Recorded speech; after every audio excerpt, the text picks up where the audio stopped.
Okay. Hello and welcome in, everyone. My name's Sugi Yamagawa, and I also need a beer because wowzers. I had way too many tech issues leading into this stream. Mostly because I need to be very mindful of my webcam because my webcam is very moody, and I don't like the fact that it's moody. But it is the second web. Well, actually, no. It's the third. It's the third webcam I've used, but it is the best looking one. But it's the most particular, in being particular. But yes, my name is Suki Yamagawa, and today on VTubing my slow life hobbies in my 30s, we're gonna be doing some woodworking. I know it doesn't look like we're doing woodworking, but we have clamps, and clamps are a very important part in woodworking. But so I've got a couple pieces of pre-cut cedar, and so for today's game plan is to make a folding tray table. Basically, think TV tray. Simple terms, think TV tray. Is what I'm wanting to build, and mostly for the campfire cooking setup outside, because I need another table. The table I have been using is a stand for my Blackstone grill that also has my forge living on it. So I need something else to like have as like a cooking prep surface. And that is the goal with this build, is to do that. So I have cedar, mostly because cedar is an overabundance of wood in my shop. And the first thing I gotta do is set up how I want to do these, like how I want to do the wood grain for this panel. So here on this one, we have a lot of these like spots here. Guess what? Easy way to fix that. Flip your board around. We have kind of a crack here, but I'm not too worried about some crack. So for that board, that's going to be the side we're going to use for that. Next side, I actually have a bit of a split in it on the side, but you know what? I think we'll just stick with. And also the colors look the same, but that's so. This is kind of what cedar looks like before it has been bleached by like sunlight or oxidized. And you know what? Let's see. Let's try. Do I want that? Ooh. I don't like that. Is that piece just really bowed? But it's better like that in terms of the amount of gapping I've got. Oh, wait. Damn it, chat. Why are you not displaying? Today has just... Man. Woodworking years. Okay. Hello and welcome in. Sorry I can't see you on the OBS side because I don't know. I think technology just hates me right now. I've got a lot of hatred of technology right now. But yeah, so now that we've got our panels decided and our orientation, we're gonna get our good friend, very good friend. Good evening, Dad's Old Shop. Okay, so Dad's Old Shop's messages are coming through. At least something's working today. I wish I wasn't working today. Way too much work this time of year. So we'll just go ahead and make sure we have a reasonably generous helping of glue. All on that. And then we've got one more edge here that we're going to give a very nice dab of glue.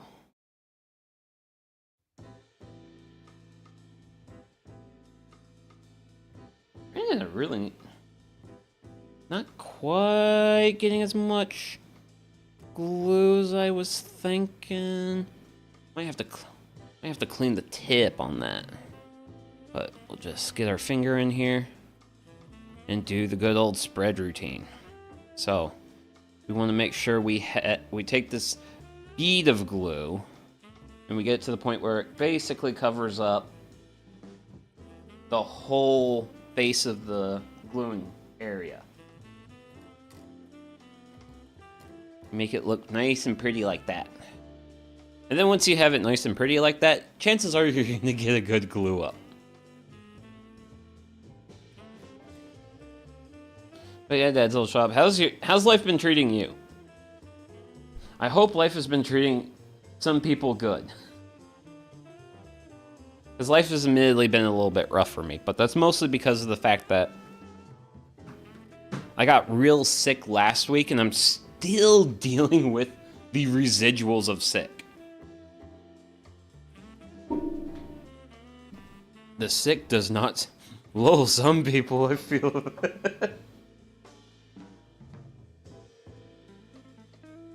Ooh. Come on. There we go. Get a nice little bond there. Get this one. And there we go. Now let's go. Ooh, wait a second. I got a little optimistic here. I need to bring my clamp in. Because I need a touch more room. Doing good, TV died? Having to pick up a new one? Oh no! Darn it, I want more positivity in the world, not less. There we go. Okay. So, we got our panels close to where we want them. Block 1. Block 2. Block 3. Then once we get everything locked on that side of the world, we move over to this side of the world. And then we're going to just start adding good old pressure. But yeah, we should be seeing more glue line. So, not too... Don't have to be too worried about things being perfectly even. Because I have cut everything here to larger dimensions than what I needed, so... Don't like how I have a bit of a gap there, but... Actually, how's my... You know what, I'm going to take a little bit of pressure off my boards so they have just a little bit more room. And since I have all this glue, I need to grab a paper towel. Need a paper towel. And then we can clean up the glue. Get the surface glue taken care of. And not make it worse. Not make it worse. You don't want to make it worse. Well, granted, we can... This is going to get sanded. I actually have it, Wow, I just am making an absolute mess, but that's fine. So, I've got things relatively secure in this way, but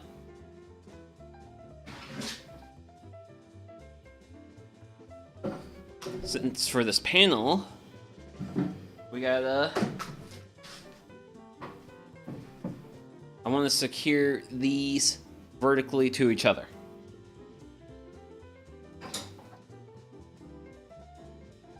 So I have... It's fine, TVs are pretty cheap now and we can afford a good one. Oh, that's good to hear.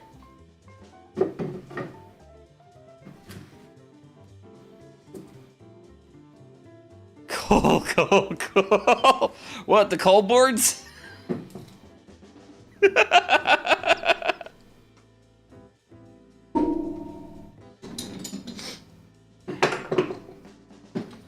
Oh, come on, it's not the first time these guys have been out here. But... No, that's just old glue up. Okay. I can live with old glue up. Okay. But yeah, cold boards. These are treated 2x4s with cellophane tape.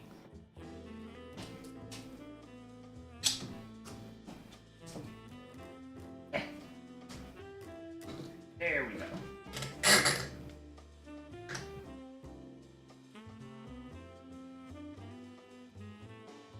And the cellophane tape basically keeps the wood glue from sticking to, well, you know, the wood. So we're gonna get these clamps.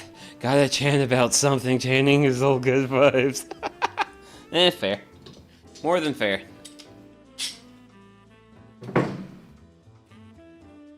Let's see here. This one we'll do here-ish. Get you tightened up, even though you're like really in front of the camera. But hey now, grip. Please grip. Needed the grip. Okay, first side of the world.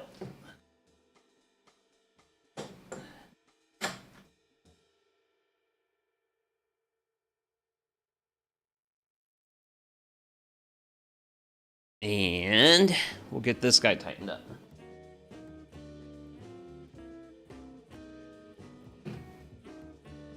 So these guys are gonna basically, they're sandwiching these guys. So they will help them stick a little bit better. And I seem to be a constant getting in my own way. So I'm just gonna up the pressure a little bit here. Getting a little bit more squeeze out. Nothing too crazy though. Okay. Now, grab another paper towel.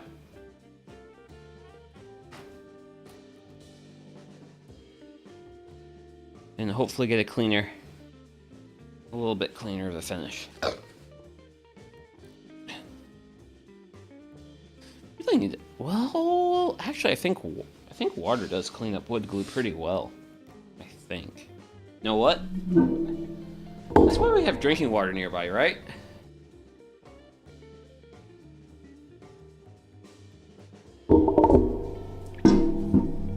This also goes to show that I don't do enough glue ups. You know what? That actually works reasonably well. Water.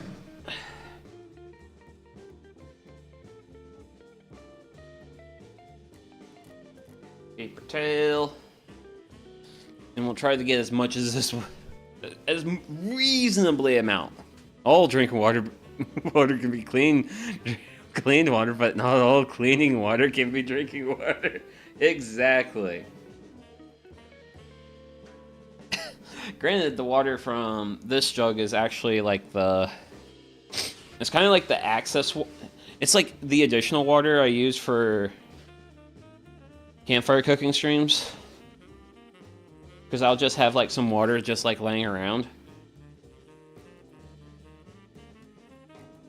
for those, and that's what this stuff is here for. It's just extra water. In case I need to refill a tea kettle or what have you, so. Yeah, it's bonus water. So let's get our Nico Donga rag. Best shop rag, by the way. And then we'll try to just kind of get that somewhat reasonably clean. But yeah, Nico Donga rag. From the good old days. Only the boomer years. Okay, now we now have a panel glued up. So guess what we do now? We're gonna just sit around, drink our beer. Whoa, where did you get that? I got that at Anime Expo 2011? I want to say it was like at AX 2011 when I got the Nico Donga shirt is when I got that. But yeah, it is actually real sad to think about the fact that like it's gone now. And hello, Mr. Spock. But yeah, Nico Donga used to be like ancient history. No, don't call it ancient history. It's a little bit more recent than that. And then I also need to check my phone. Okay, great. No more additional text messages. Because I'm on call this week, and that means I have potentially after-hour obligations. And I don't like having after-hour obligations. But I was there. It was the before times. Oh my gosh. Like, okay, so back in the peak of my Vocaloid fan years, which was basically 2010, 2011, was when I was like maxing out my Vocaloid fan stat. There was a website called Nico Sound. And if you had the SM number for a video on Nico Donga, you could take that SM number, go over to Nico Sound, put it into their search engine, and it will pull up a page, and it will give you the option to do an MP3 download of that Nico Donga video. Made it so easy to collect Vocaloid music, like way back then. And now I have like a folder on the, probably, I think I have moved it over to this computer, but I have a folder of over like 1,000 Vocaloid songs. You were in those trenches. Yeah, I was in some really deep trenches. Like, that's actually how I eventually became a Toho music fan. I mean, gosh, I don't even... Yeah, like, I was really deep into the Vocaloid trenches. I mean, that's also why I went to Anime Expo in 2011, was for the Mikunopolis concert, which was her first concert here in the US. And that concert only happened because Toyota did an ad featuring Hatsune Miku for the Toyota Corolla in 2011, which was a wild time. It was, seeing that come out was just like, wait, what? Miku's selling Corollas now? Like, there's a really, oh gosh, there was a really funny moment in the advertisement where Miku's like driving the Toyota Corolla, and then she opens up the, was it the sunroof? She opens up the sunroof, and then her like twin tails like come out of the sunroof. It was real funny. Almost saw Miku in 2016, but the concert was on the weekend of her wedding. Oh gosh, I will say, like, a Vocaloid concert is definitely one of those things that's worth attending at least once in your life. It's definitely worth it as a once in a lifetime experience. Like, I think even if you weren't really like super into Vocaloid, it's definitely a really fun experience. So, I have panel. There's glue here. It needs to dry. With that said, hopefully my daughter gets into it and I can bundle it that way. That is thinking like a champion. That is champion level thought. So, I have to take this whole assembly. I have to yeet it off my workbench. Because guess what? This takes up a lot of room. So that way, we can do other things. Away!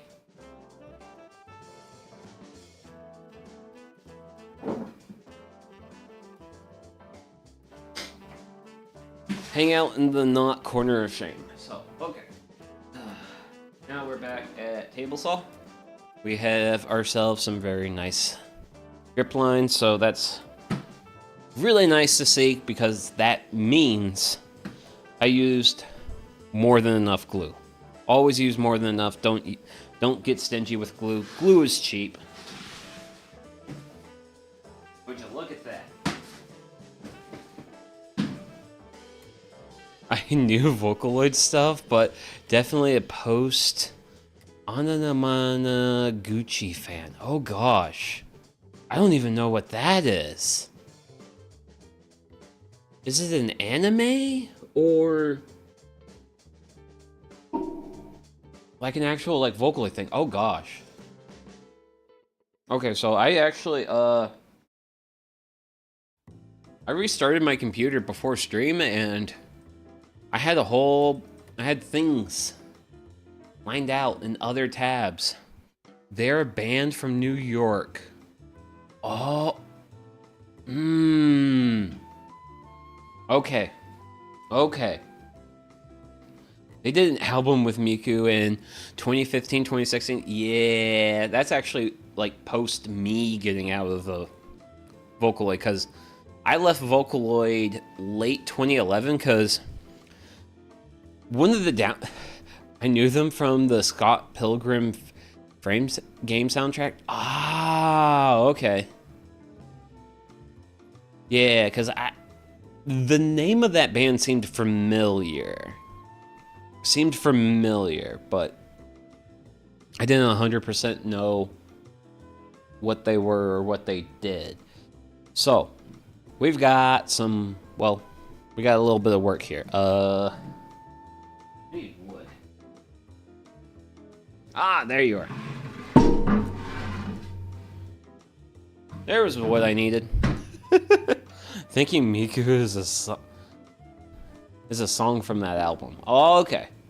Because I got out of Vocaloid late 2011, and then that's when I went into Toho, and I've been in the Toho trenches since then. I've been in the Toho trenches for a great many years. Okay. I need this miter gauge. Even though I may have the Toho. Hey. There's a lot of VTubers in the Toho fandom, dude. Don't underestimate the amount of VTubers in Toho. Into Toho. I mean, I'm definitely one of them, but there's a lot more too. So, I need to cut this piece. That's enough blade sticking out. I need to get this down to the length I need for my legs.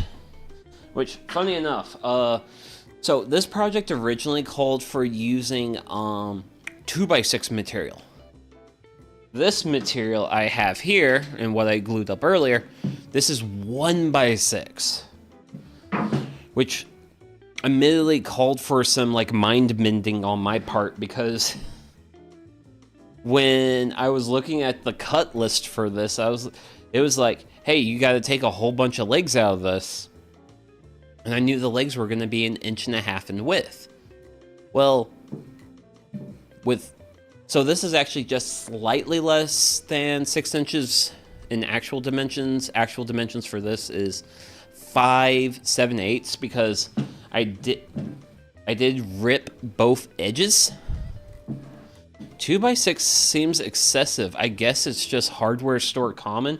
It's part hardware store common, and so I actually got the plans for this from Woodworking for Mere Mortals, and he used a spare 2x6 of redwood that he used for a deck build, and this was basically him using up his scrap lumber. Well, for me, my scrap lumber is all this like 1x6 cedar, so I'm having to be a little bit adaptive. So I'm gonna get 3 30-inch pieces out of this. And these are going to be like for the legs. Now, I said 3. Well, I checked my scrap pile, and I found this 1.5 by, I think it's 32 inches, 32 inches long piece of scrap wood. This is perfect for one of my legs. So, this will be 1 leg, and then we'll get 3 legs out of this guy. And also, I'm probably going to be clearing my throat a lot because I am ick. Well, recovering from ick. I think he'll look better with 1x material. I don't know. I'm not super concerned about it looking perfect. Good use of scrap for leg, yes. Well, funny enough, I was like thinking through this, and I was like, oh, I have this piece, but I can only get 3 pieces of material out of this guy. I need 4 legs, not 3 legs. So I was looking through some of my scrap stuff and saw the scrap piece and was like, oh boy, we're cooking. We are cooking. Well, it made me happy because I was just like, great. Lets me use up that. It uses up a scrap. Because there was a part of me thinking about taking the legs and making them 1/8 of an inch thinner. 2x materials for building houses is kind of overkill for most furniture. Also, you know, use what you got. Well, yes. That's originally what this build was for, was using up material he already had lying around. Which is why I am modifying it for the material I already have lying around. I was just looking at more historical stuff, and most stuff is under 1 inch. I imagine so. Now, granted,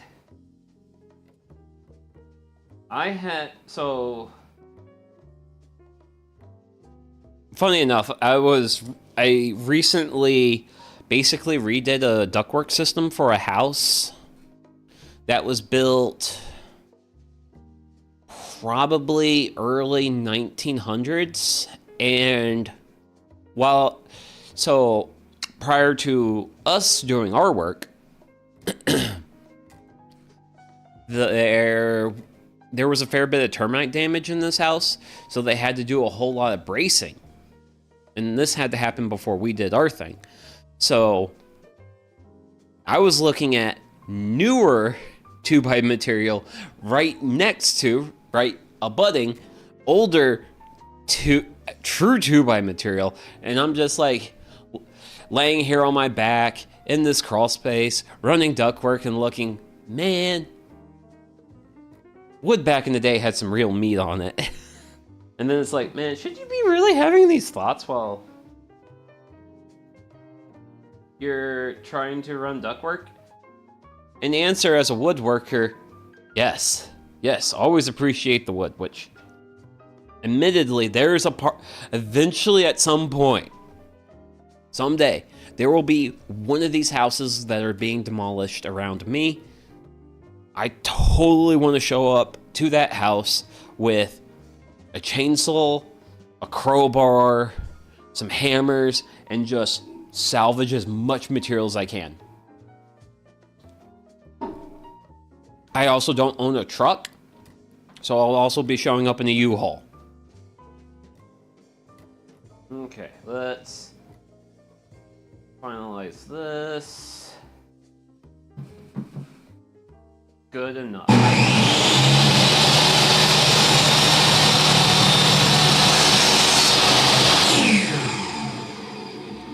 Whoa! I just threw a whole bunch of sawdust in my eyes. Oh. didn't mean to be that violent, but you know what? VTubers are certainly known for being exceedingly violent, so we have now made our piece of lumber. 30 inches. This is what 30 inches looks like, guys. Where's my fence for this? Oh.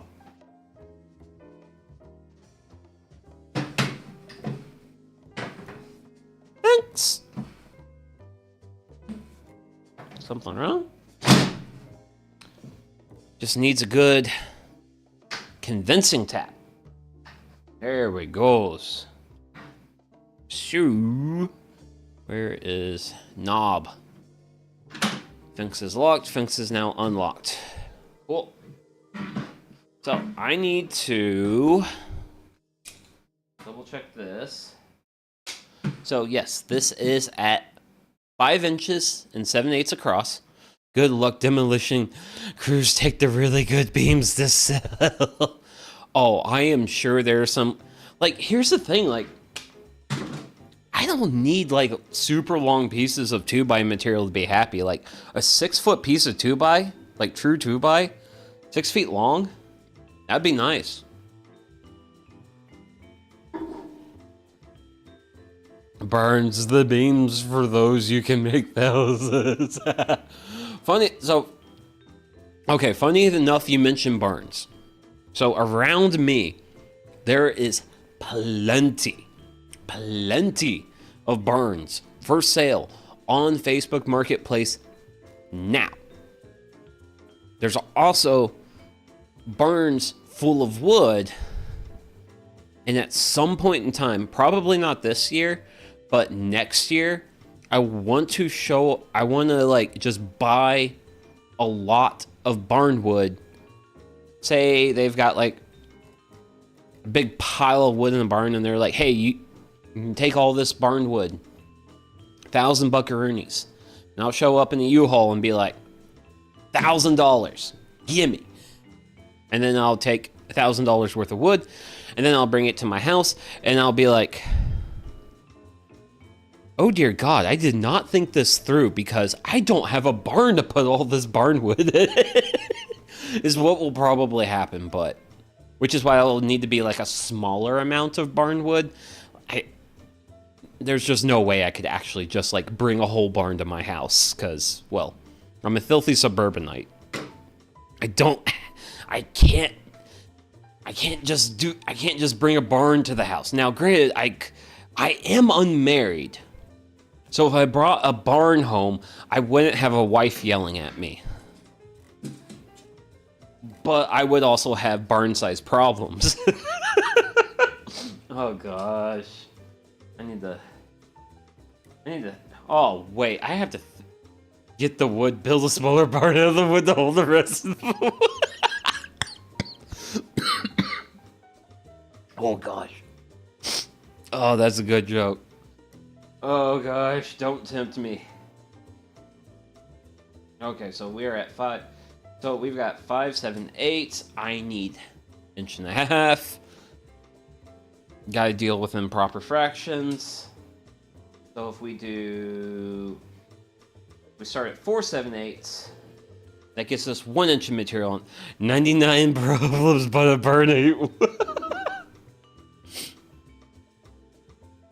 Dad's old shop, you're a little too married to be talking like this. You're a little too married to be talking like this. Okay, now I need to figure out how to get a half inch out of 7/8, which actually is 4/8. Wait, that means I go to 3/8. Okay.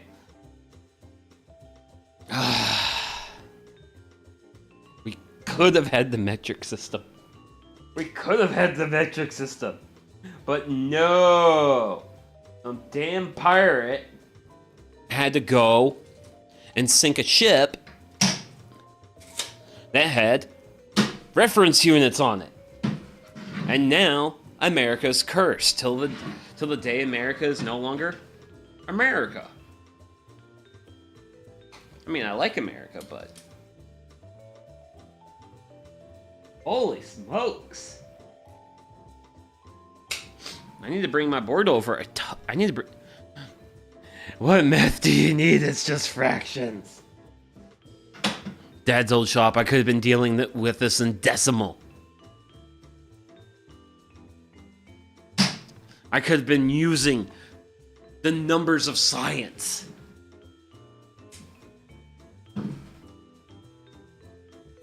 Ooh. Ah.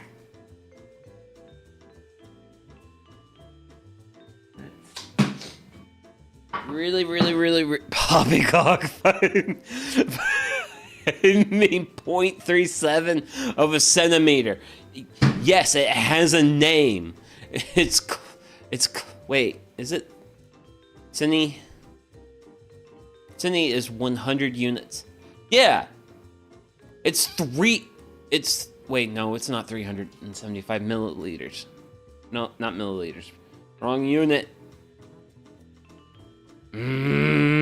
Yes. I was wondering where to put the decimal there.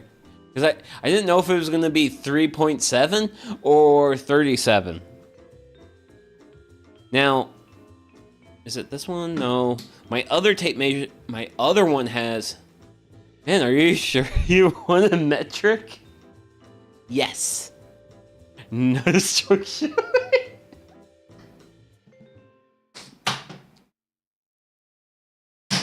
That will be wonderful. Oh, mute button.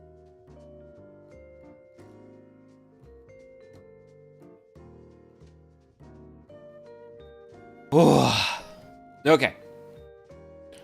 I'm sorry, but my body is making way too much mucus right now, and it just kind of just sucks.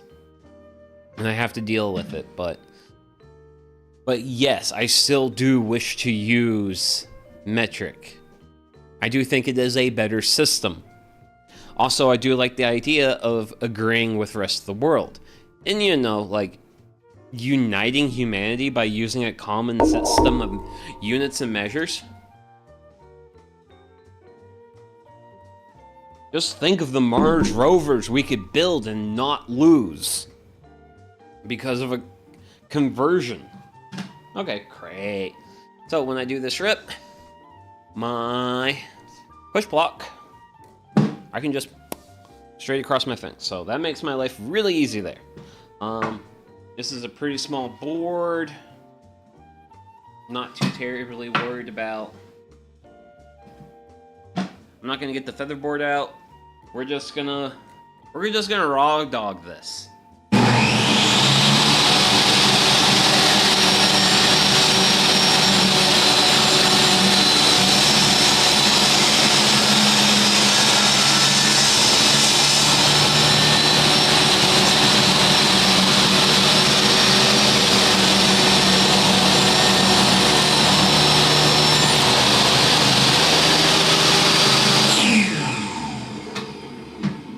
Curiosity was fine, low. Let's get unity on other things like basic human rights. Oh, hey, look, sawdust. Aggravating. 6 systems. Oh gosh, but hey, that piece of wood is perfect. You know what? I can take that piece of wood, line it up like there. But yeah. Getting to a general agreement on the rights that most human beings should be allowed to have. Well, should have. Should. Damn, letting that inner first world come out. Ugh. How terrible of me. How truly terrible of me. So, to remake the second one, I should be able to just do this number where I just line it up, and granted, I think I want to come out a touch, one touch more, perfect. So, first piece goes there. Now I have to check with the gripper. Now, because the gripper, oh no, I'm gonna hit the blade. Actually, wait a second, no, I won't. The gripper is right in the center, so that will keep me out of some trouble with the blade destroying the gripper because, well, it's destroyed the gripper in the past, but the gripper taking damage is far, far, far, far, far better than myself taking damage. Don't let yourselves take damage. There's things that you can put between you and the dangerous things to protect yourself. Always do that. Now, granted, I should, technically speaking,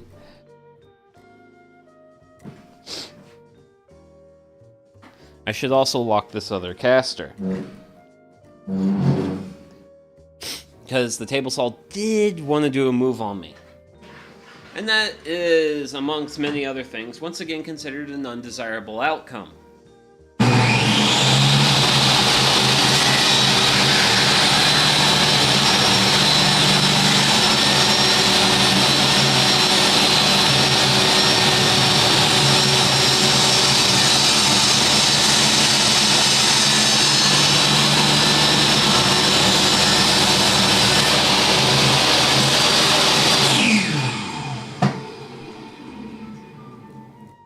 And we wish to avoid those undesirable outcomes because, well... Woo! Nice! Ha-ha! Wonderful, wonderful, wonderful. Cool. Now we just gotta make one more of these bad boys. So, we're gonna set that there. Free up our fence.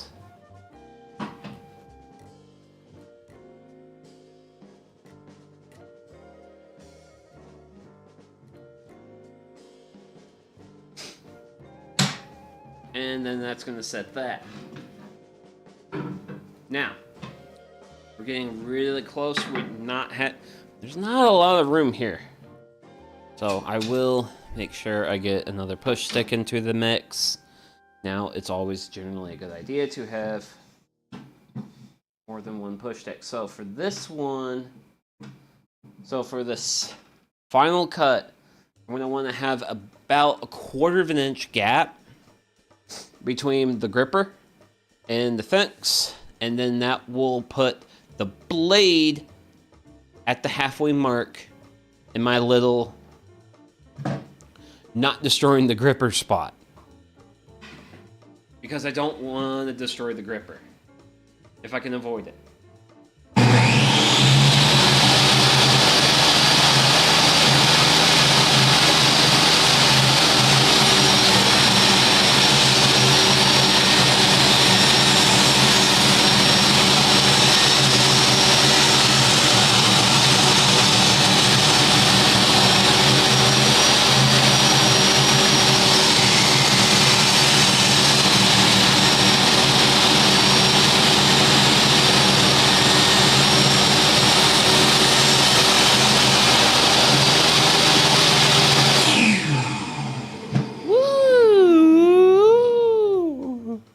Yay.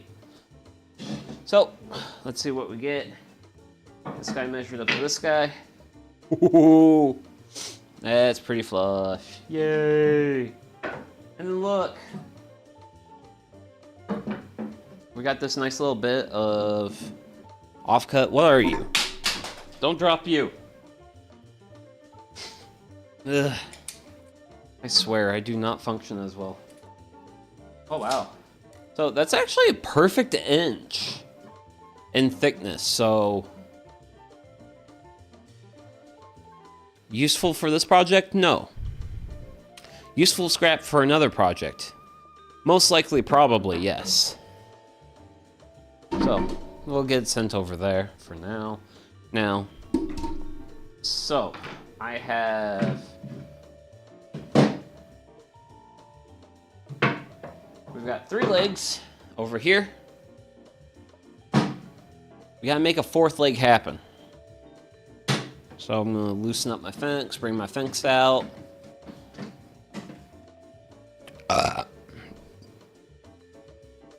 Unlock you. Unlock you, pull fence out.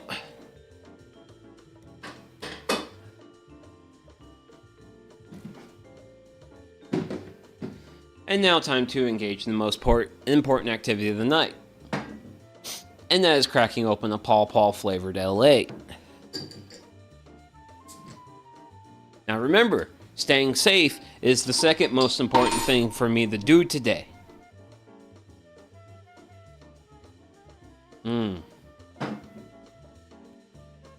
Oh yeah. That is. Hooray, beer! Ha! Got you, Dad's old shop. This is not beer. This is soda. You thought you knew everything about me, but you were unfortunately wrong today. Now granted, if you normally say beer, you're gonna be right more often than not. I feel it.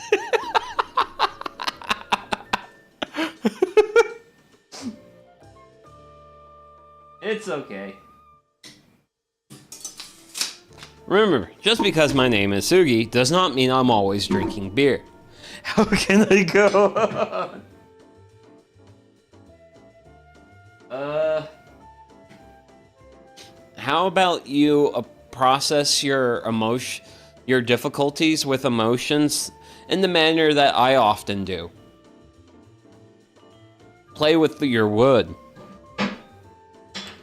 That's what I do to process my emotions. Hello, Dusty. How are you? I hope you're not. I hope everyone's staying safe and well out there. Because I've been sick for nearly the past 2 weeks, and it's been a touch rough. Ooh, I'm touching my scrap. No, buy scrap. And how close can I get?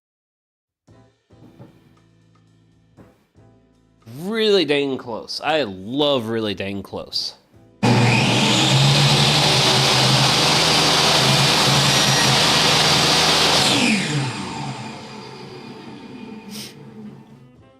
Ooh, good. Working on a tavern sign for a theater show? That's cool.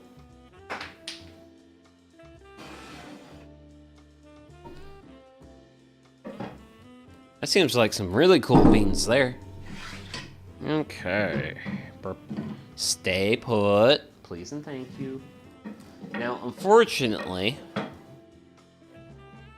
one leg does not look like the others, because this leg is mostly sapwood, versus the rest of these guys are mostly heartwood, but you know what? They are all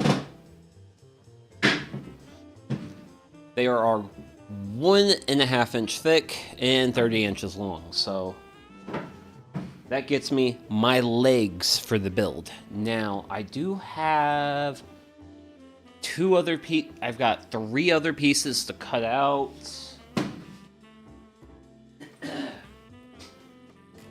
And ideally, I make that happen with this guy here. So I need 2 pieces at 16.5 and another at 6 inches and a half. So what I will do for this guy here is we'll look at doing 16 inches. We'll bring this up. Find 16. Because we're going to get this cut to length before we start doing rips out of it. Okay. So that's for that. Bore for bore.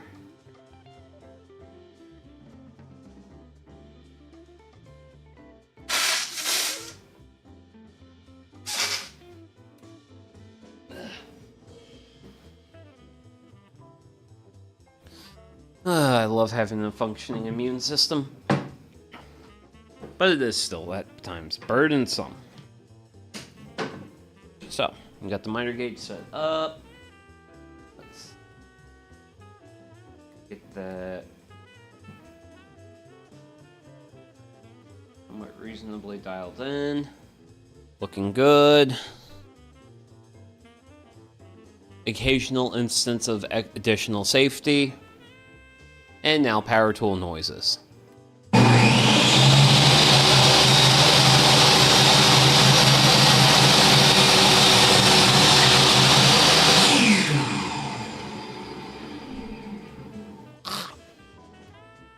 So, for the scrap pile. And we'll take you, park you down there. Now, I did not fully go up to my line for this, but I admittedly do not need to. Because the two 16-inch pieces, those are actually going to go on the bottom.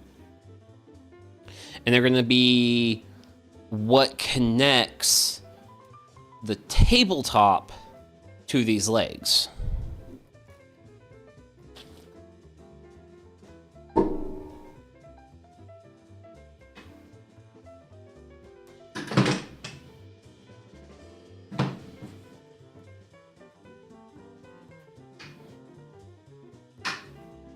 Get that locked up. Bring you over. Oh, I think my 16.5-inch pieces are... Yes, they are. Okay, so they're going to be inch and a half. They're going to be inch and a half in, like, width. So I'm going to take my piece of wood here. What? What? What? Oh gosh, this isn't supposed to happen. So what was supposed to happen was I take my piece of wood, set up against my fence, and then I dial my fence in to where the edge of this piece is flush with this piece, where these pieces are essentially perfectly flush. And somehow I sended that the first time. So, yay me, I guess. I got lucky. So, once again, push block it can stay plenty far enough away from there. Our board has shortened, so it's a lot easier to have control over it. I feel very comfortable with what I'm about to do. So, let's hit go button.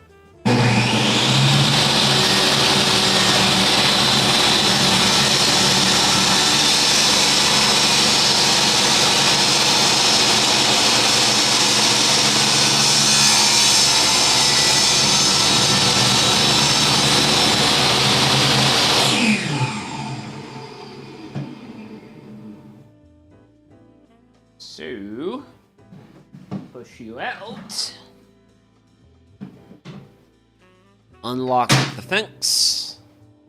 Bring it over. Then we'll bring this up to here. Okay, so need to come a touch more in. That makes it flush. Lock fence down. Piece of wood goes off to the side. So we have a finished piece there. We now take a look with our gripper. The blade is in the middle of this crevice, so that means that when I run this through, having the gripper up against the fence, that means I will not be destroying the gripper. So, with that, more power tool noises.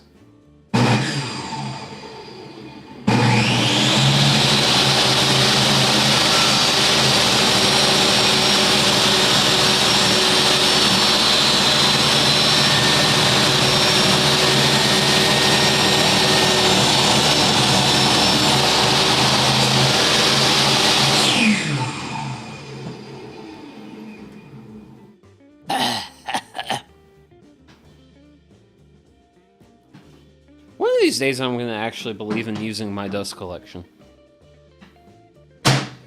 But time and time again, I tell myself it's only a couple of cuts. And that's how I get in trouble. So, need to bring the fence over, touch. Bring it up. Ooh, yeah. Very good, very good, very good. Okay, cool. So those are those two pieces. So this is going to be our final piece. And this is actually going to be for the stop cleat. So, fence is locked down. So for this cut, I'm going to want to have about a 1/2 inch of room between my push block and the fence. And that will keep the blade out of the push blocks. That will keep the blade from tearing up the push block.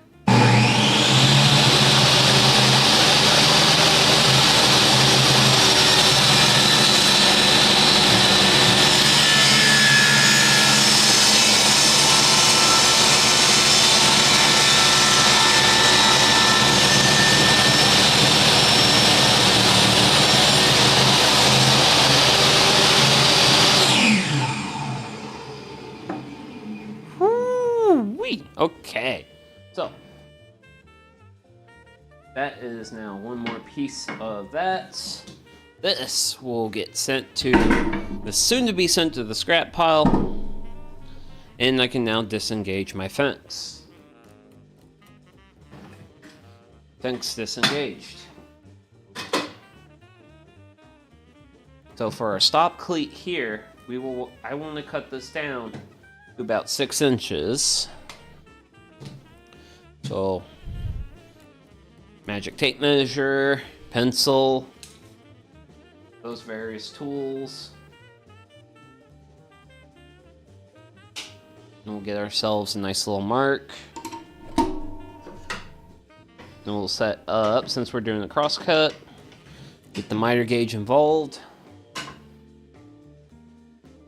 Get roughly lined up where I want it. Make sure we'll move our finished pieces out of the room of our piece here, just because we don't want stuff hitting each other, because that's how, I feel like that's how you end up with whoopsies at the table saw. Especially when you're like me right now, and you're using your table saw to park things. So I'm parking things at the table saw, and that also clutters the table saw. Ideally, I would not be parking everything at the table saw, but as you can see, my primary workbench is pretty full. And my sawhorses right now have a panel, which is going to be the tabletop for this. So, gotta work with what room I have.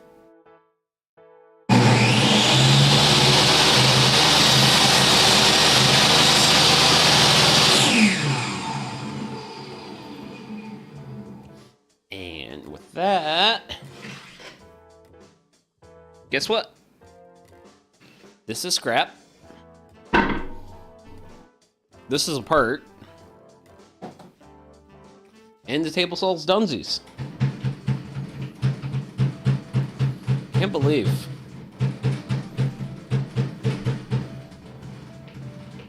We're only an hour in and I already got the parts dimensioned, which is exciting. So,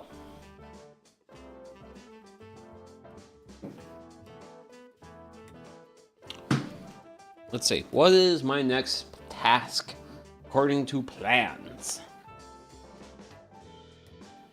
And that's drilling holes. Okay, so the connector strips will get holes. Everything gets 3/4 inch holes. There's inner legs, outer legs. Inner legs get... okay. Okay. So we're going to be doing stuff at drill press. So for that,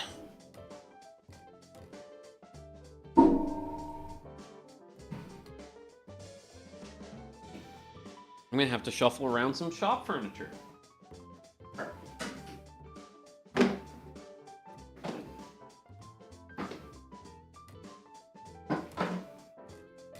So, let's see if we can do pivot like that. That should be enough space for the drill press.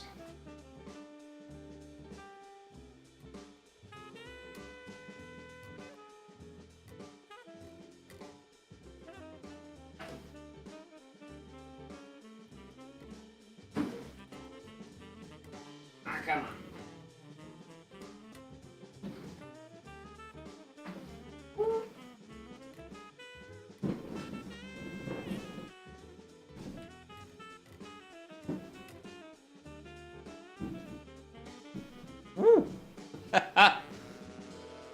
Oh boy.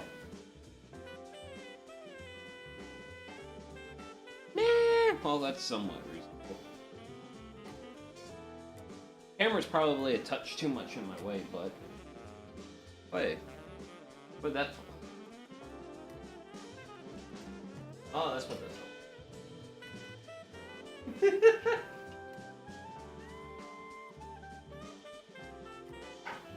Okay.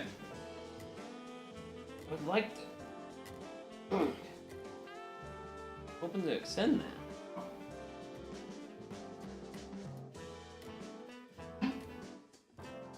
Ah, I got like really stiff. Ooh. Okay. Bring you over here. Bring that there. Ooh. Looking a lot better. Cool. Now, I want a slightly longer scrap piece for this.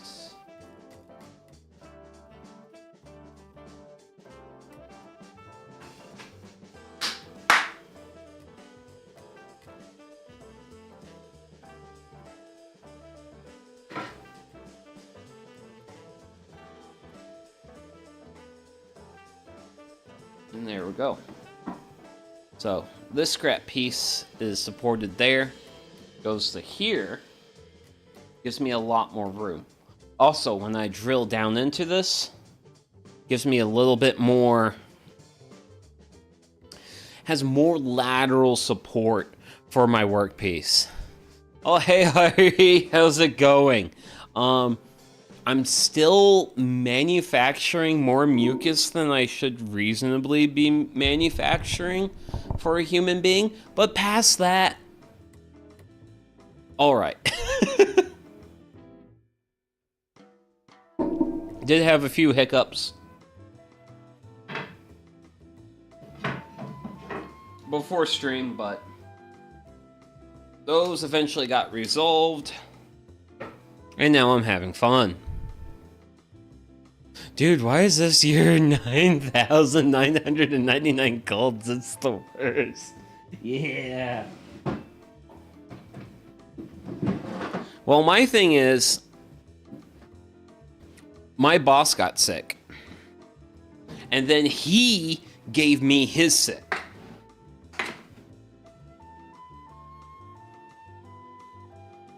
That's where I got my sick from. Because I got it from him. And I was just like, bro, why do you have to have grandchildren? Like, damn grandkids. Passing ick to everyone.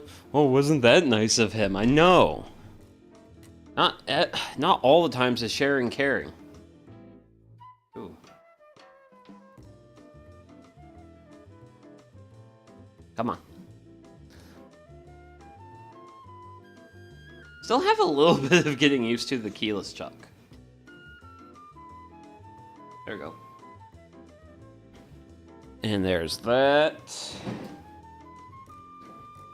Now it's time to be the ultimate anti-man and consult a manual. So, we are working with a Fastener bit. We are working with a 3/4 Fastener bit. So our speed for today is going to be 1500 RPM. So our magic number is 15 RPM, 1500 RPMs. Hello, power cord. Come on. Come here. Let's get you some power. I'm sure you're pretty hungry right now. So, we'll get some power into you. We'll take care of you. So, we'll turn you on. Ooh, spinny. So, we're at 1240. So, we'll up it to 1500.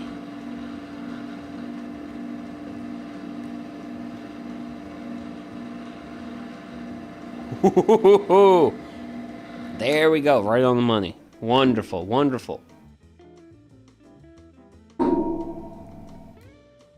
So, that is our drill press set up. So now we have 2 pieces of wood here. Now let's work on getting these guys marked out. Let's get our pencil, our tape measure. So, my first hole is going to be... Center is going... Oh, wow. Center's going to be 3/4? It's a 3/4 inch hole. I think it should be a touch. Okay. So, for this first hole, I want it to be... Actually... We're going to flip it, because... So, I have a slight imperfection on this piece, which was a scrap wood from earlier. And my imperfection is this. This was where bark was. So you can see I'm missing a bit of my corner. So my thinking is, if I do a hole at 3/4 of an inch in, I'm kind of losing a little bit of holding material here. Whereas if I flip it around, go to the other side of the world, I actually have my full amount of material. So we'll do our 3/4 hole on this side, because the other side doesn't get a hole until like 5.5 inches away from the end. So got a little bit more play there. So let's do this. Get in here. Actually, I don't want to use the tape measure. Come over. Well, I'm gonna use the tape measure, but I'm not using pencil. That's what I want to say.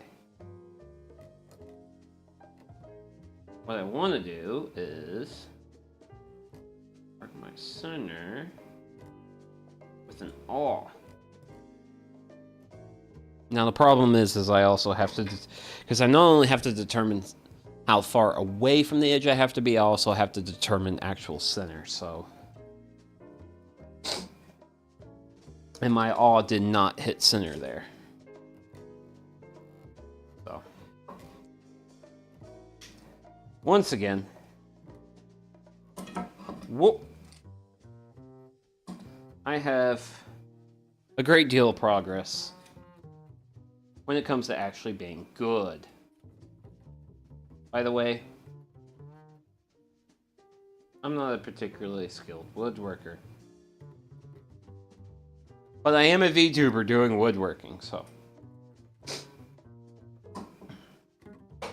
I've got a really big hole here, but I have a small hole here, and the smaller hole is the one I actually want to use. So I'm going to just do that number there. So I opened it up, made it a little bit wider, and then that's my magic hit that spot. So, and since I am a squirrely McSquirlington, since I have 2 holes, I want to make it in the exact same spot. on both these pieces of material, I'm going to make them flush at the end, make them flush on either side, and then I'm going to drill my hole through. So I want to just, there we go. I'm going to just do a slight imprint. Take a look. Everything is looking wonderful. Hit the go button.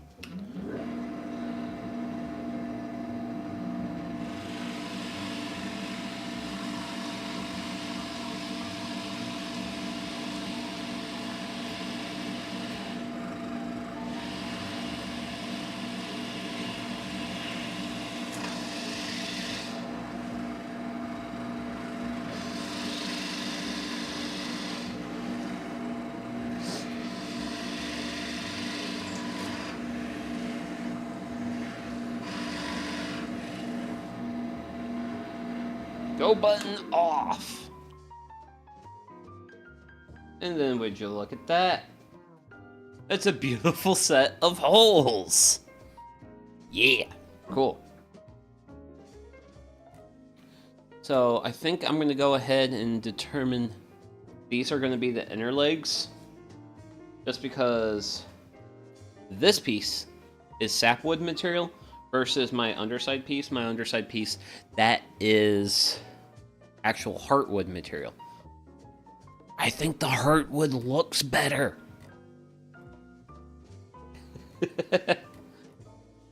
So, since the heartwood looks better, I'm going to be having those sides be more exposed, if you will. So, going back over to my parts list, the center for my next hole is 15 inches and 3/8. Yeah, 15 3/8. So we'll go over here. Make sure that's top. Find our 3/8. Make a line at 3/8. So we've got a line at 15 3/8. So I'm gonna get my right tools. I'm gonna hook this. Now I'm gonna have the edge of the tape measure be on my line. So I'm gonna find 3/4. So I found 3/4 in this dimension because this is 1/2 inch material. This is where I want to stick that hole. And I just give it a nice good stab with my awl. And with a good stab from my awl, you can see I have a little divot here. That is where I want my Fastener bit to land. So we're going to just bring our material over. I'm going to get it really darn close. Double check everything for flush. Then I'm going to bring my drill. Looks like a touch off. Ooh. Ah, perfect, perfect, perfect. So one of the things I like about using the awl is that a Fastener bit. Let me grab one because you can't see it too well with the bit in the drill. But Fastener bits will have this little diamond point at the end. So if I bring my bit down and the tip of that diamond lands in the indentation from my awl, then that means I've got everything very much well lined up. So I'm going to just give this a nice grip, hit a go button, and let's make some wood shavings.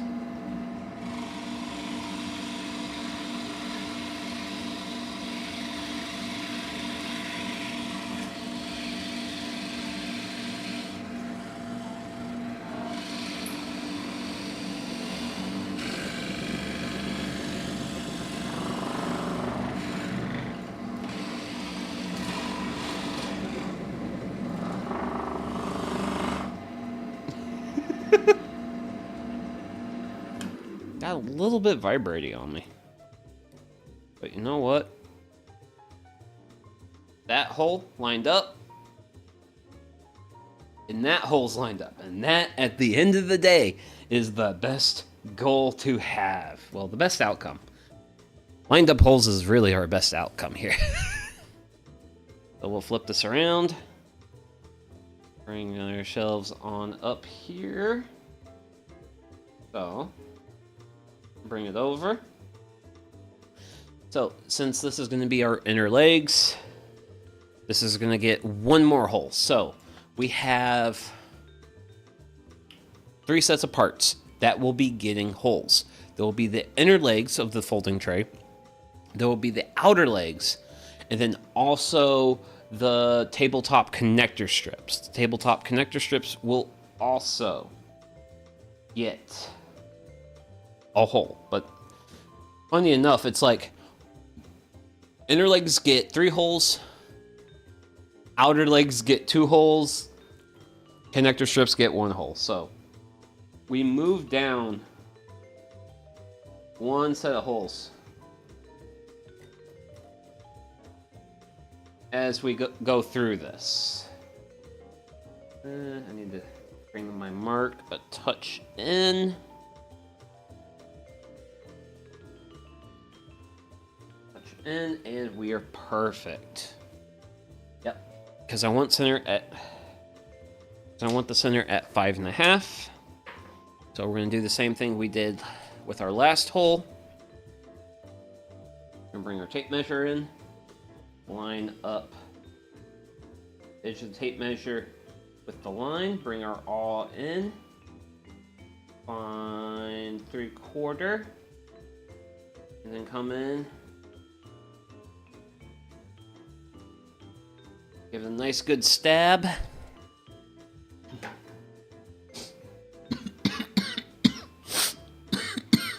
Oh gosh. I'm personally fine. But yay, the physical pain of existence. But there's our little awl mark. So that is basically our goalpost for all this. So making sure we're keeping all of our wood nice and flush. I want to bring this down. Now the hard part is I need to just twist it to where I can see in there.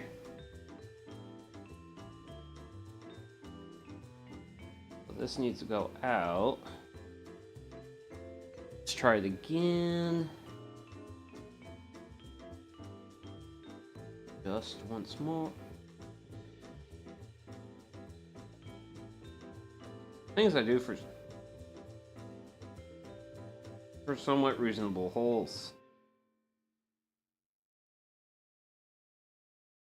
Okay.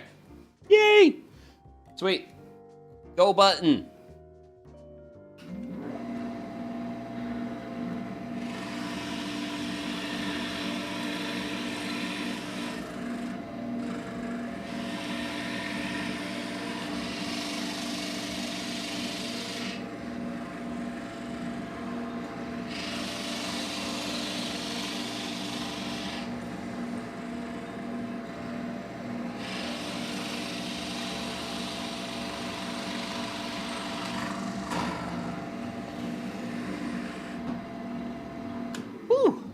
And now,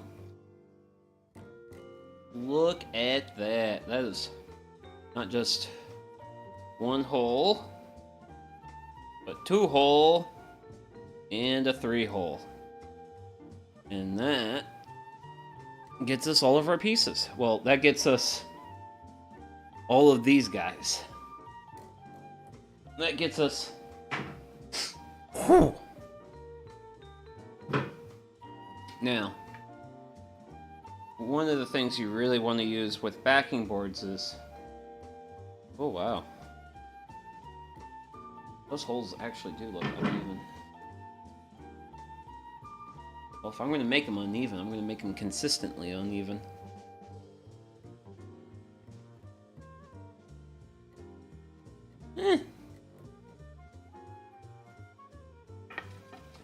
Let's see. Everything's lined up. I'm with the original way. Okay, that's reasonable. Okay. Ugh. Okay.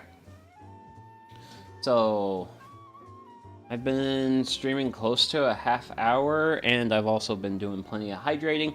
So I'm gonna go ahead and go in the BRB screen and use the restroom, and I'll be back here after a few.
Okay, I am back, and also by the way, I see that, Ari.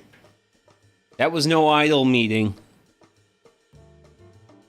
That was a meeting to plan out my next beer, which is actually not actual beer. Well, not beer containing alcohol. Beer just being beer. Which is still good beer. Okay, so let's grab another set of work pieces. Bring them over to the drill press.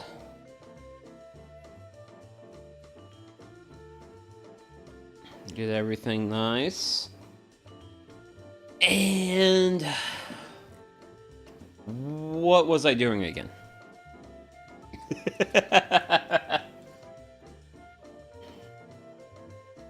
Okay, so this set is gonna get 2 holes. Well, 2 sets of holes, but we're drilling each.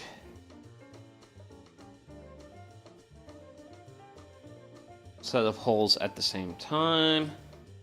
I really think the 3/4 center is a touched.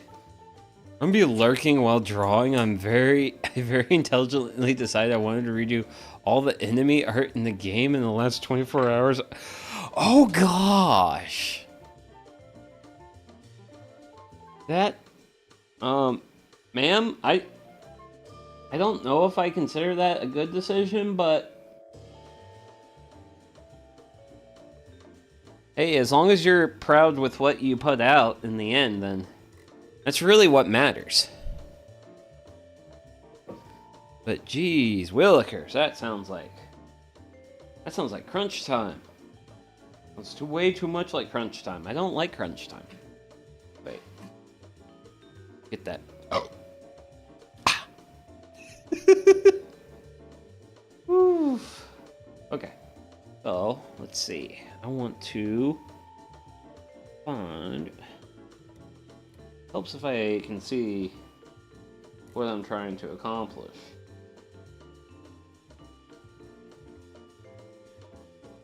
There we go. Well, I'm already done except for exporting the files. I either draw 999 files in an hour or nothing for 6 months. Oh gosh.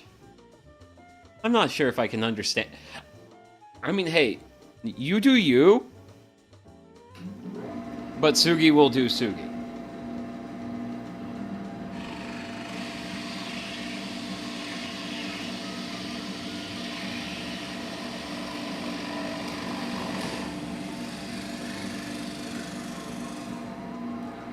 Hey now.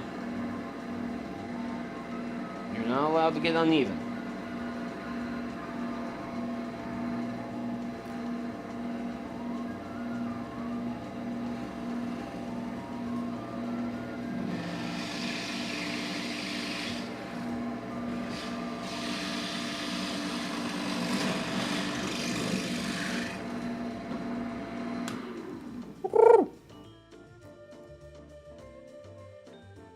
Holes! 2 of them! 2 holes! Double holes across the sky. Well, not across the sky, but across the boards. Clear that out of shavings and... Ba, ba, ba, ba, ba, ba, ba. 15 3/8 once more. So 15 3/8, we're gonna be a little bit further down this way. So 15 3/8 puts us there. Yep. And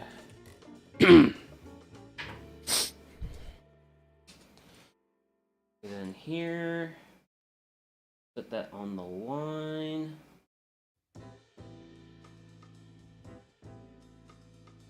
And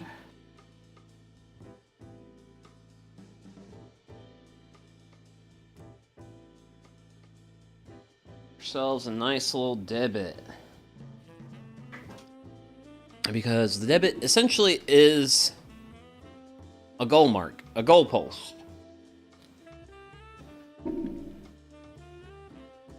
You gotta have something to aim for in life, you know? So we'll get that there. Ooh. How close is that? How close are we? Ooh. Really good, really good, really good. Okay.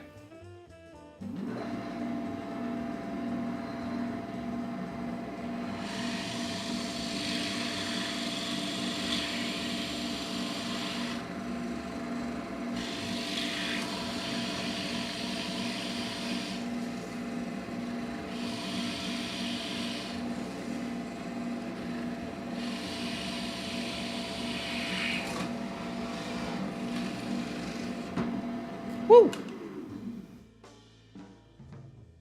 Holes!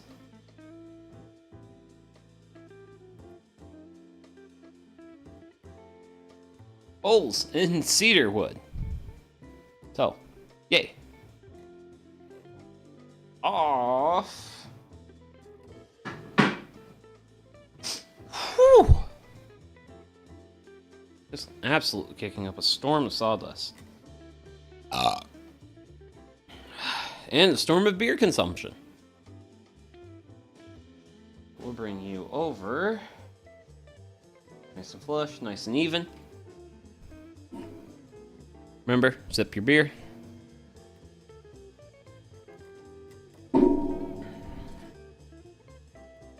This is a critical part of the workflow. So for this, once again, this is one of our ends, so it will be done at 3/4. So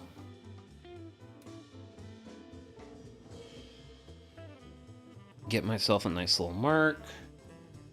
Bring it over, kind of where I see ya. Trade out the pencil for an awl. And that looks wonderful. Wonderful, wonderful, wonderful. Clear out a spot. Now. And I line this up appropriately. Gee golly gosh.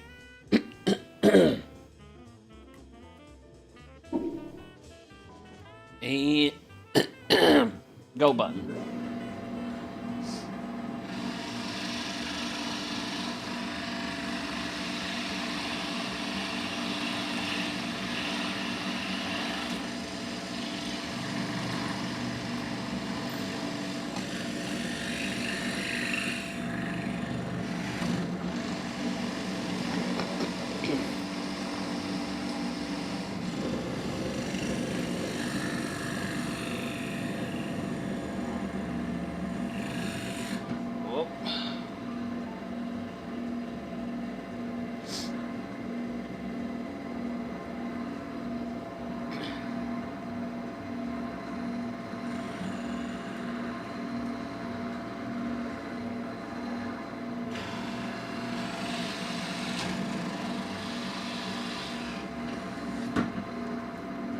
Woo!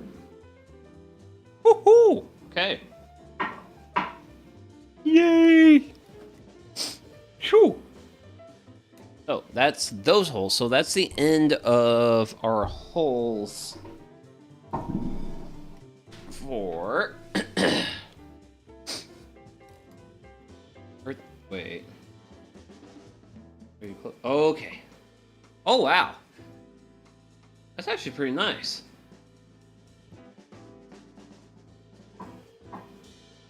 Okay, so my 3/4, you're 3/4 dowel, right? Yeah, you're 3/4 dowel. I'm so glad YouTube glitched out for me and I have stream running in the normal screen and the mini screen? Hacking computers? So, one thing about woodworking for mere mortals and his build of this. And his build for this fit between his dowels and his cut holes was really, really tight. Like tight enough to the point where he had to hammer the dowel into the holes. This is a pretty slide friction fit, which is good, which is actually really good. Because essentially what these pieces will be for is they're gonna get like a small dowel pin that's gonna get glued. Is it gonna get glued? This side will get. This side will get glued. And then what's gonna happen is one of the other legs is gonna slide into that pin, and then it's gonna rotate on that pin. So looks like our dowel will fit wonderfully. Now, these guys, I think, are going to get additional holes. So, 2 6 inches. So, we're going to go... Okay. So, we're going to be doing some more holes for these guys. But these more holes are not going to be happening with the 3/4 bit.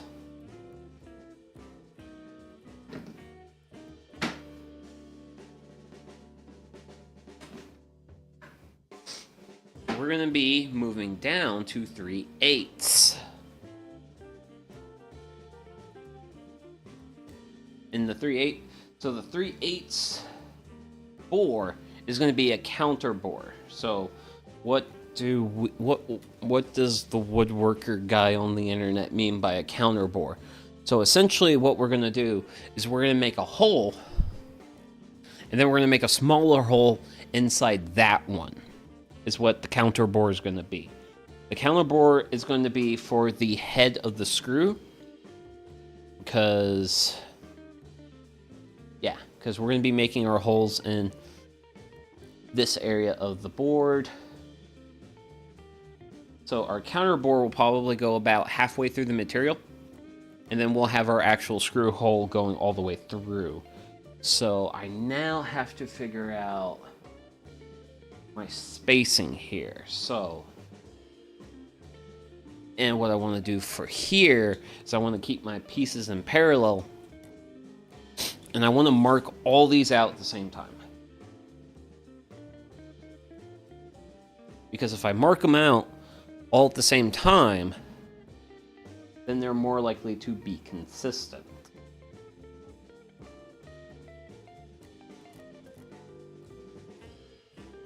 Now, I said more likely to be consistent. Not guaranteed consistent. Okay, so 6 inches from there. So if I do... should be able to come down to... Yep. We'll do 12 to here.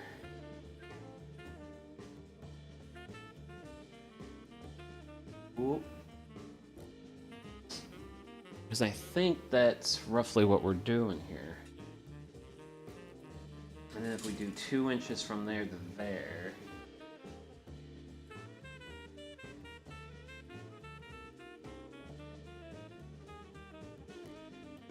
Actually, no, we're doing 6 inches. We're doing 6 inches from the edge. That's better. So we'll do 1, 2, 3, and then 4. Oh, forgot to tell you, I'm going to be doing a mini game dev event on Saturday. Since I'm switching to the day shift next week, I'm taking Saturday off as one day in between. Oh my... Oh, wait, you're going to day shift? Why would you do that?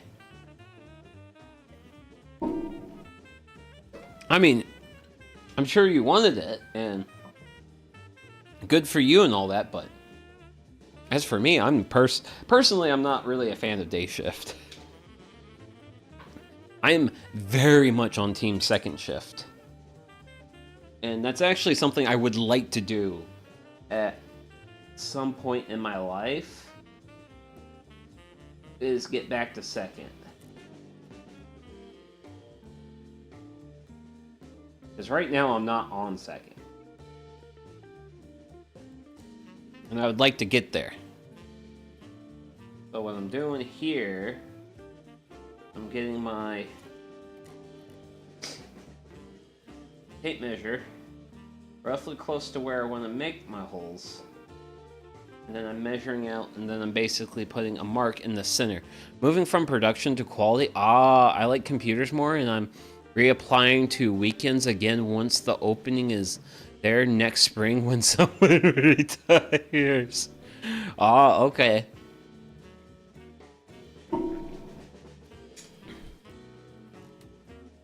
So I take it your weekends are like, are they like 3/12s?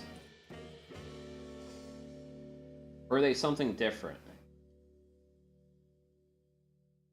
I've worked a couple of like warehouse production jobs where we'll have, Fridays. Yeah. They'll have shifts like that.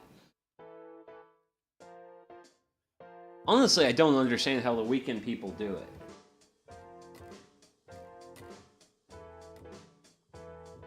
But you know what?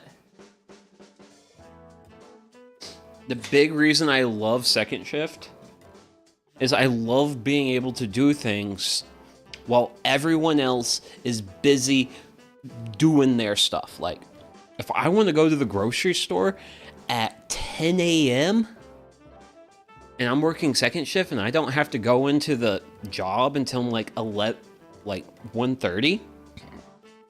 Oh, hell yeah. I'm totally going to go to the grocery store and get my groceries. Normally, I don't have any weekend plans, but there's like and have events a year near me. Ah, okay. Oh, that's cool.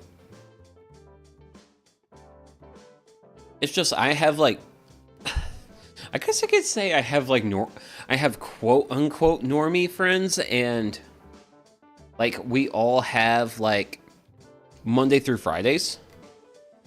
I would be a lot more open to working weekends if it didn't impact my ability to hang out with my friends. Like, that is, at the end of the day, that's like, oh wait, I changed the size of my bit. That means I gotta change the size of my speed, which I think we go down? Because we went from 3/4 to 3/8. So for softwood, we actually move up. We go to 2,000. See, the easy solution is to only have cats as friends. They're unemployed. No. I can do better than cats. I'm still trying to make friends with the cats around here, though. I feel like they're very, like the one that I've given treats to a couple of times, I feel like they're, like, cautiously optimistic about me. Like, they don't fully trust me, but they're like, I'll take your food, though.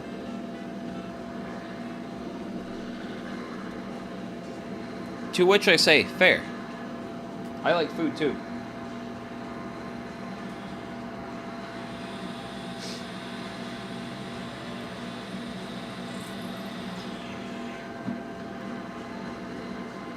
Yeah, we'll go a bit further.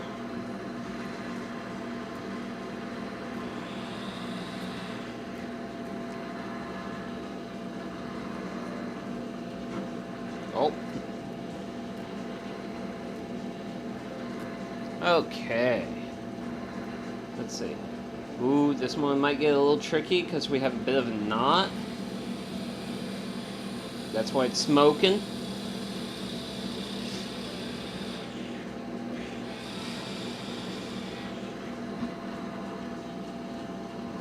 Woo! Bro, Clancy acts as if he pays the mortgage, and Bart acts as if he works to pay the mortgage with how much he sleeps. Oh man, if only we could pay our mortgages with sleeping. Hey bank, I slept so many hours this week. Can you take that as like mortgage payment? Now granted, I honestly really can't complain about how much my mortgage payment is, but, granted, it's funny that you mentioned, like, cats and sleeping, because, like, we were actually at work today kind of talking about how much the boss's dogs, like, can sleep, and also, like, just looking at the dogs and just being like, man, it'd be great if you could just sleep like a dog, because you can just, like, just lay someplace and then just immediately pass out. Which, it would be amazing if I could literally just walk into the bedroom, flop on the bed, and immediately be dead to the world. It'd be wonderful.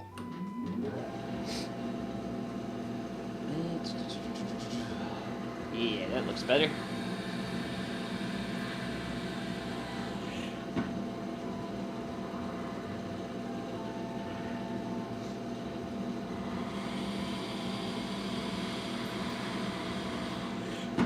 Woo.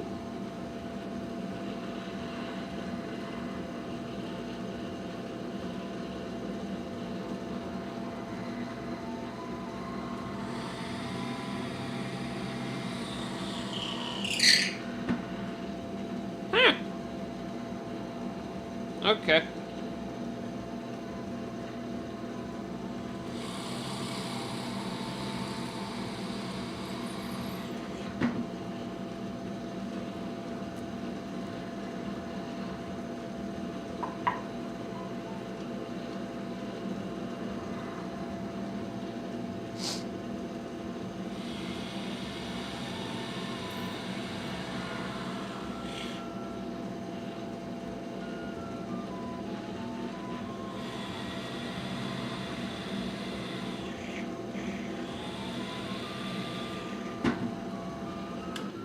Woohoo! Yay, holes.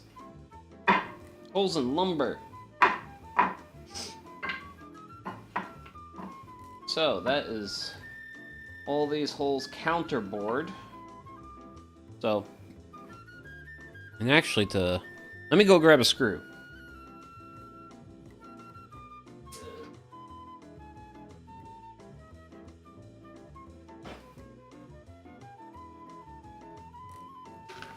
To kind of a little bit explain what we're going to do here. So, we're going to be using pocket hole screws. So, this is a pocket hole screw. It has a very big, wide head. What's going to happen is, that big, wide, this screw is going to go into the counterbore, and it's going to penetrate up into the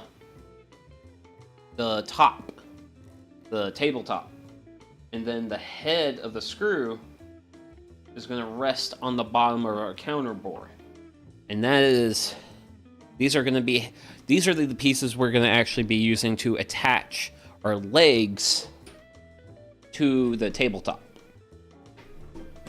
which the tabletop's still sitting in the glued up corner of shame.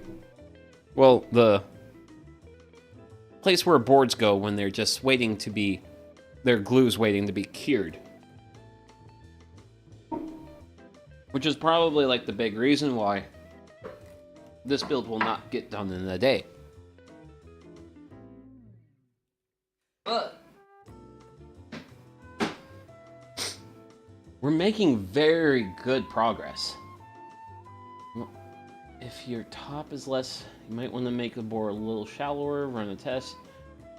Popping out the other side of your beautiful tabletop. Okay, so 3/16. That's my magic number. Okay. Because we are now switching. So I'm going to be switching away from Fastener bits to actually breadpoint bits. The reason I'm switching up to breadpoints is the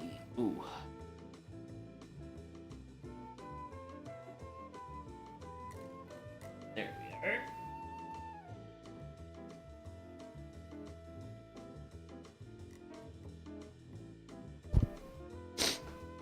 Can I do this without having my eyeballs on it?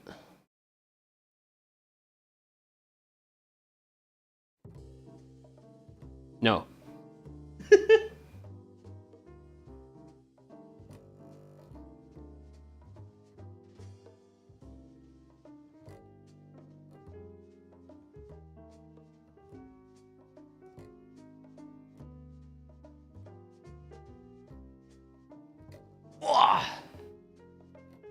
Hit that first bin.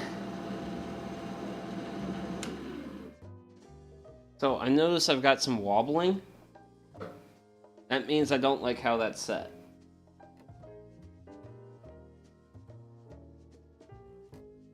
We're just going to loosen it and try to retighten it. Come on, that should be good. Here.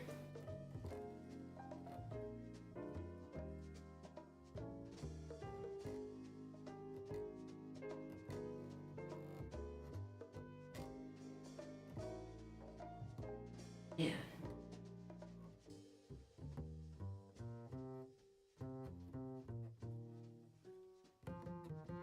The big issue with the breadpoints is the Fastener bits have round shafts. See? The screw is now a lot more not... It doesn't have a wobble to it anymore, so that's what we want. Just the brad points have like flats on them for better mounting, but that also just makes it a little bit harder. So let's see, spade, Fastener bits, twist brad points. So to 3, oh wow, you know what? Honestly, I'm just gonna leave it at 2,000. Because it said it can go up to 3,000, but I think 3,000 is a little touch excessive. I think it's a touch excessive, so. We're gonna... So for all of these, I'm gonna drop the drill while the drill's not spinning into the hole to make sure it's centered within the hole. Then I will commit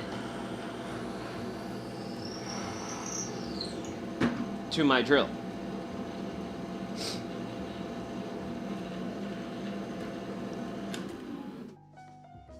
And the biggest reason I'm doing this is because, well,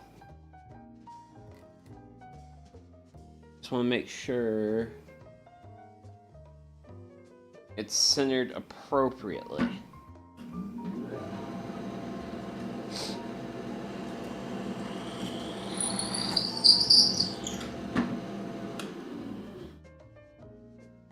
And so far, so good. Because, guess what? Fun fact about these screw holes. No one's going to see them, because they're going to be on the bottom.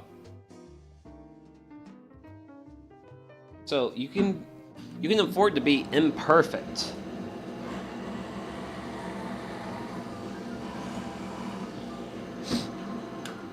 And remember, the ultimate secret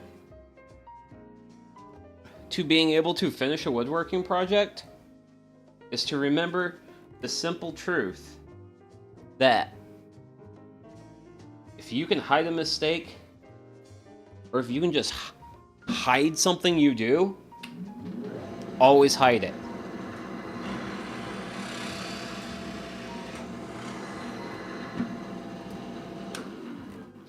Because that is how you get to done. That is how you achieve done. And woodworking is, you just get to a point where it's like, okay, sweet. Now, I do wish to center these holes in the counterbore, because that's going to make my life a little bit easier when I go to drive the screws.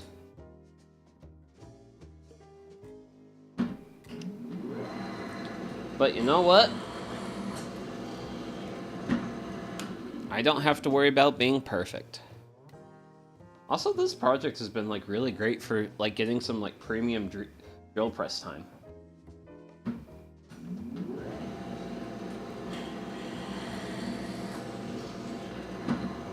Because I will say, ever since I bought this thing, I've been kind of lamenting that I haven't used it enough. So anytime I really get, when it feels like I get to actually like really spend some time using it, feels great.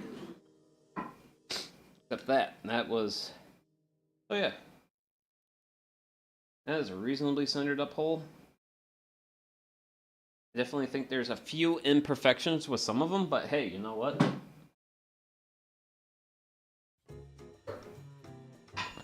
Woo!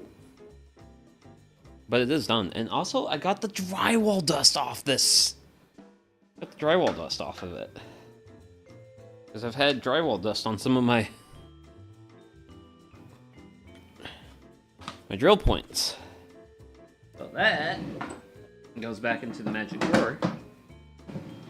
Gotta say, not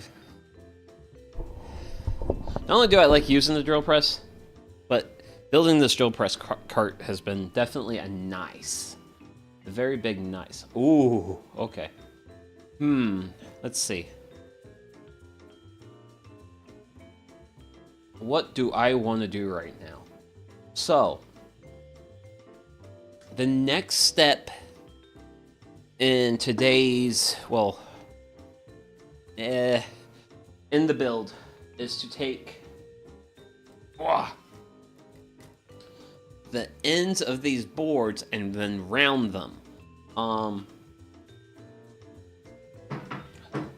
Because let's just go through what we got. Because we got to round those. Then we can start assembling I do actually have to cut the dowel to length. And then there's final oh, wait a second. Do the whole counterbore thing on this cleat. See my awesome diagram way back on page 9. Wait, there's a awesome diagram on page 9? Oh, yeah. Oh, okay. You know what? Where did that go? There you went. Okay, cool. So, we need to give this guy the counterbore treatment. Even though, okay, yeah. So, we'll do that. That's what we'll do. Okay, so, we're going to do the counterbore treatment on this guy. This is going to be the stop cleat. And by the stop cleat, it's basically going to be the cleat that mounts to the underside of the tabletop. And when you fold it out, it's what stops it from, like, folding too far and then just collapsing entirely. So, yeah.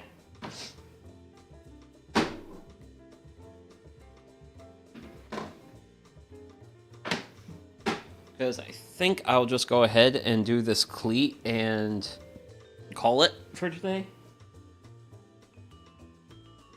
Simply because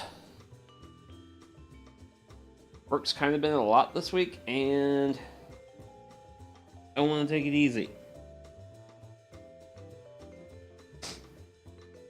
And this has been, other than the cornucopia of like tech issues I had at the beginning, it's been a good day. Okay.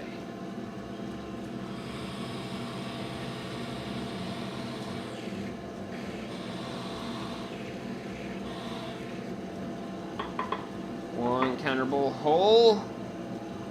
We'll do one right about there.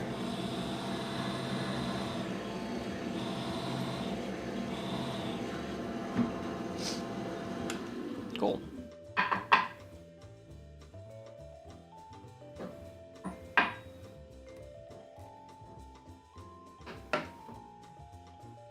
Oh.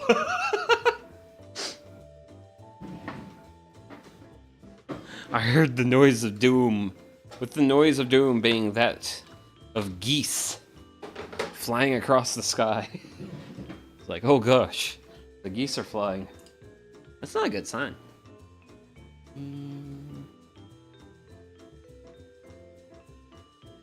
What we got? There we go.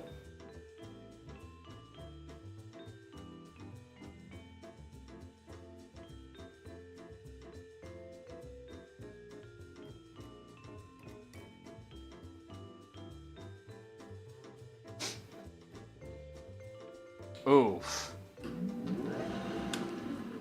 Yeah, that was bad. This is bad. That is some bad drill mounting.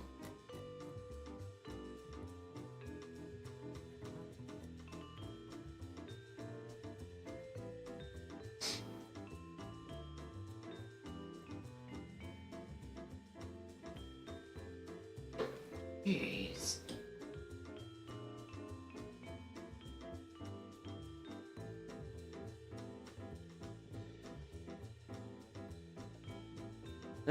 This is my tech issue.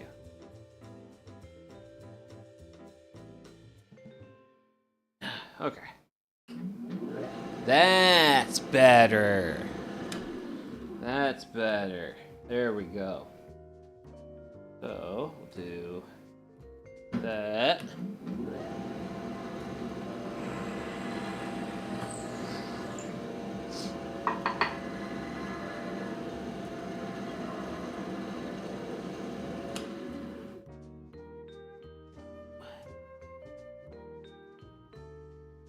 Yep.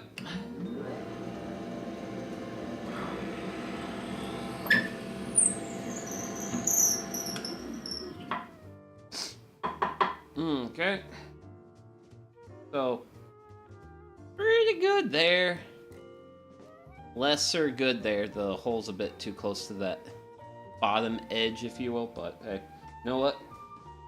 That is holes in the cleat. And you know what?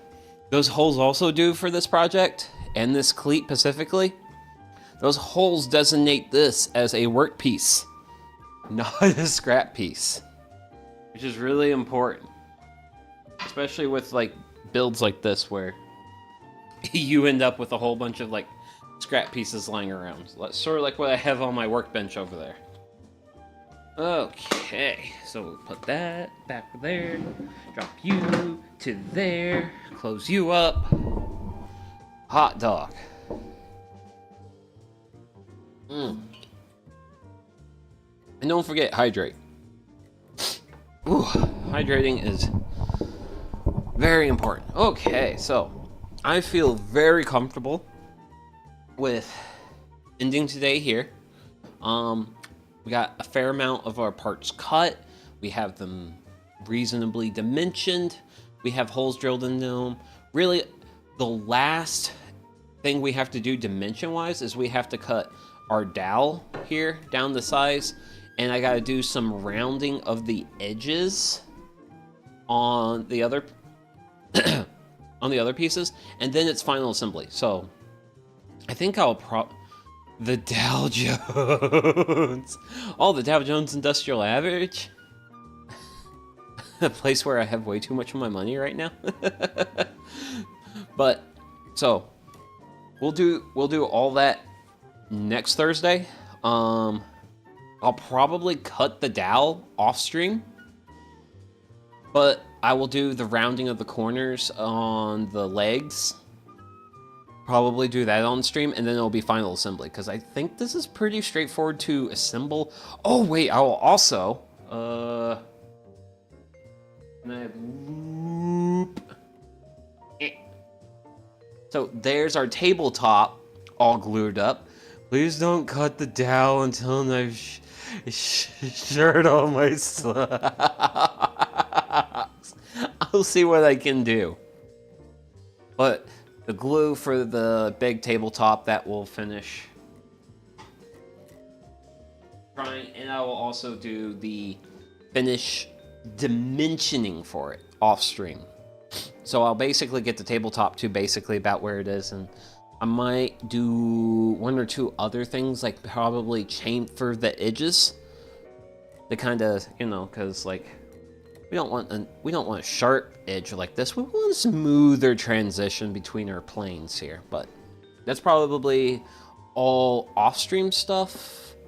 So when I get to next stream, it'll pretty much be, well, it'll be introducing you guys to Stationary Sander, who I have not shown off on the channel yet, and then final assembly. So I think that will be good for next week.